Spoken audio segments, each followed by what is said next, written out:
ফুডকার্টটা হতে সময় লাগছিল 15 দিন, বাট ওটা আনতে আমার সময় লাগছিল 3 মাস। টোটাল 5 জন মিলে আমরা এই জায়গাটা ভাড়া নিয়ে একটা ফুড কোর্ট তৈরি করলাম। প্রায় 3 বিঘা জায়গার উপর আমাদের 60টার মতো স্টল আছে।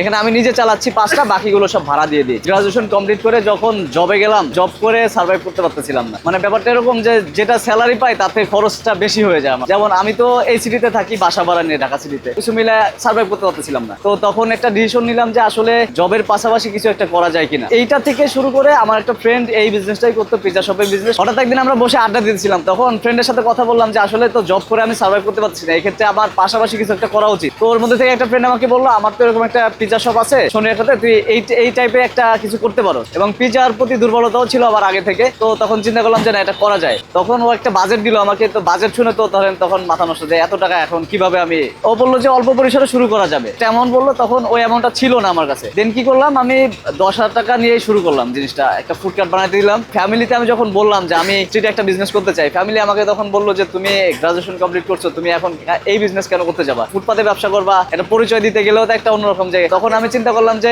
এটা আমার এটা করতেই হবে, কারণ আমি জব করে সার্ভাইভ করতে পারতেছি না। প্রথম আমি যেদিন স্টলটা বানাইতে দিই ফুডকার্টটা, তখন আমার কাছে টাকা ছিল 5,000 টাকা। তো আমি আরেকজনের কাছ থেকে 5,000 টাকা নিয়ে টোটাল 10,000 টাকা নিয়ে ব্যবসাটা শুরু করি। মানে মূলত স্টলটা বানাইতে দিই, দোকানটা একটা ভ্যানের উপর দোকানটা বানানো হয়েছিল। দোকান হয়ে গেছিল 15 দিনের মধ্যে। আমি কিন্তু 15 দিনের মধ্যে আনতে পারিনি, আমার আনতে সময় লাগছিল প্রায় 3 মাসের মতো। উনি আমাকে বারবার ওয়ার্নিংও দিচ্ছিল যে আপনার দোকানটা আমার এখানে পড়ে আছে, এটা নেন, আমার জায়গা নষ্ট হচ্ছে। আমার কথা ছিল যে আমি যেহেতু শুরু করবো, এটা ভালো মতো শুরু করি। তখন টাকাটা ম্যানেজ করে তারপর হচ্ছে দেন দোকানটা আনি। তারপরে যখন শুরু করলাম একটা রাজুকের একটা পরিত্যক্ত জায়গায়, অস্থায়ী জায়গায়, মানে 4-5 পুরো কাশবন ঢাকা, ওই কাশবন কেটে ওখানে বসাইলাম। ওখানে বসানোর পরে হচ্ছে আমি আমার এটা শুরু করলাম। প্রথম যেদিন আমরা শুরু করি তখন একটা ফাঁকা মাঠ, ধরেন লোকজন ওরকম ছিল না। তো আমার কিছু বড় ভাই ছিল, কিছু বন্ধু বান্ধব ছিল, তারা কি করলো, অনেকগুলো বাইক টাইক নিয়ে আমার দোকানের পাশে পার্কিং করে রাখলো, গাড়ি পার্কিং করে রাখলো, যাতে বোঝা যায় যে এখানে কিছু একটা চলতেছে। তো ডে ওয়ান থেকে আলহামদুলিল্লাহ ভালো একটা সাড়া পেয়েছিলাম।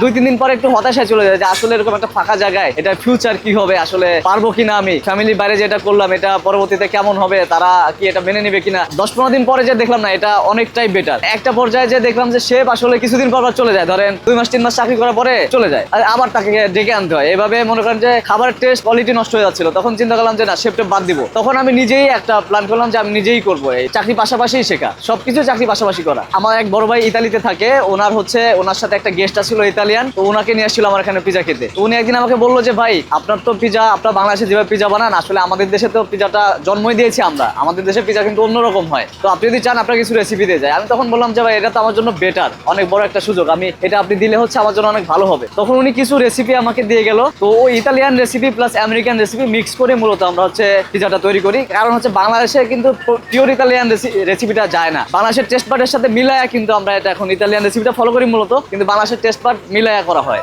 দেখা যাচ্ছে আমি সকালবেলা 7টা বাজে ঘুম থেকে উঠতাম, ঘুম থেকে উঠে ফ্রেশ হয়ে অফিস ছিল আমার 8টায়, অফিস শেষ করে আসতাম বিকাল 5টায়, 5টা বা 6টা বেজে 10টায় আসতে। দেন ওই সময় বসতাম মূলত দোকানে। এর আগে ওরা শেফ ছিল, আরো লোকজন ছিল, তারা চালাইতো। 3 ঘন্টা পরে আমি দোকানে এসে বসতাম। যখন দেখলাম যে আসলে চাকরি আর ব্যবসা দুইটা একসাথে করা পসিবল না, ইভেন জব থেকে আমার এই বিজনেসটা বেটার, সেক্ষেত্রে আমি তখন প্ল্যান করলাম যে জবটা আমি ছেড়েই দিব। প্রথম মাসে আলহামদুলিল্লাহ আমার জবের থেকে বেশি প্রফিট আসছিল আমার বিজনেসে। দেন হচ্ছে প্রায় 2-3 বছর করলাম। 3 বছর করার পরে তারপর হচ্ছে ওই আমাদের ওই জায়গাটা এর মধ্যে প্রায় 4-5 বার ভেঙে দিল, ভাঙা করার মধ্যে আছে। তারপরে চিন্তা করলাম যে স্থায়ীভাবে কিছু একটা করতে হবে। দেন হচ্ছে আমি এই বিরুলিয়ার এই জায়গাটা স্থায়ীভাবে নিয়ে নিই।